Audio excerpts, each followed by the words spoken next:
ఈ దేహం నాది, ఈ ప్రాణం నాది. నాకు తెలుసు నాకు ఏమిష్టమో, ఏమిష్టం లేదో, నేను ఎప్పుడు ఎలా ఉంటానో, ఏం చేయాలో, ఏం చేయకూడదో, నా గుణగణాలేంటో, నేను మంచిదాన్నో, గయ్యాళనో, ఇలా ఇంకా ఎన్నో నా గురించి అన్నీ నాకు తెలుసు.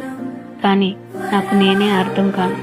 అలాంటిది నాతో కొంత పరిచయం ఉన్న ఈ సమాజానికి నేనేం అర్థమవుతాను?